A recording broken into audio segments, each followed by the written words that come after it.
My name is Jed Steiner. I'm the manager of our technical implementations at NISC. My teams handle all of the hardware and software configuration for all of our membership across the U.S., which is electric and telephone cooperatives.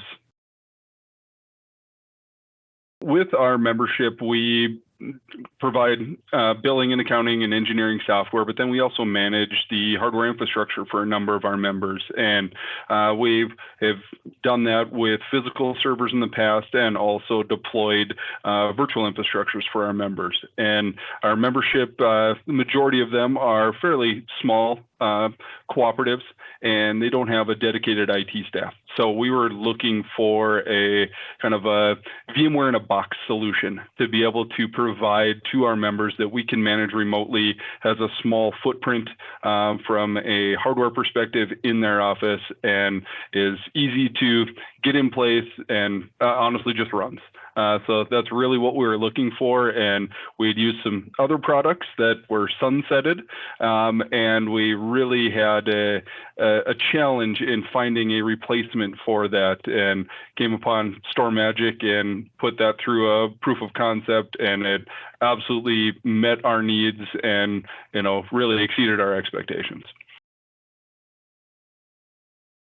Yeah, so it really has simplified our deployment for our membership. We're able to, take a couple of servers, configure them with StorMagic SvSAN, stand up all of our VMs that we need for our software implementation, and really send it out to a member.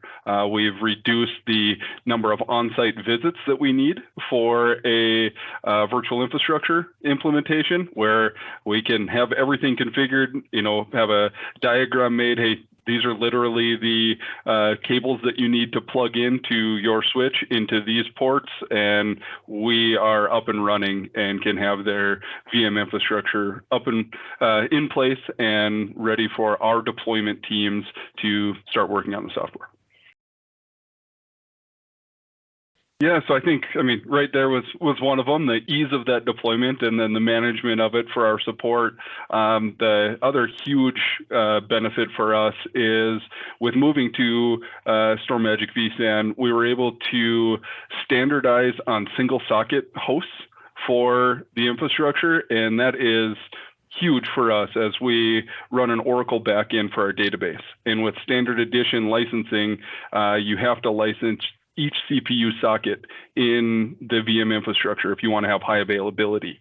And so traditionally we'd been doing 2-socket hosts. We were able to reduce to 1-socket hosts, and that's saving our membership upfront of about 22 grand and roughly 3,500 annually in maintenance for their Oracle licensing. So that has been really kind of a game changer.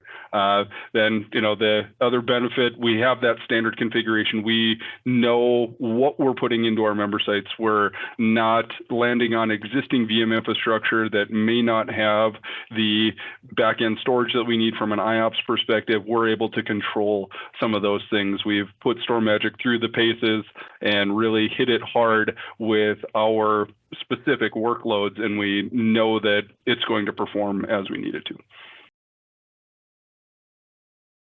Absolutely. For I guess all of those benefits that I already talked about. If you're running Oracle workloads, definitely something that you want to look at. But also, I would say from the support and the implementation that we got from StorMagic as we were running through a POC, we had pretty specific workload that we wanted to run, and we had a use case of how we wanted these deployed and how we wanted to make it an easy deployment. And we worked with the StorMagic team, and they were fantastic to work with, answered all of our questions, gave us some good ideas, and were really receptive when we had ideas on how we could potentially deploy it. And there were a couple of times where it was like, no, that's a really good idea. We haven't done it that way, but we should look at doing that, and really receptive to that, and really felt like a partnership as we were going through the POC. And as we've continued to implement it, if we have a question, it's answered really quickly, and feel like they're engaged on, wanting that solution to work out just as much as we are.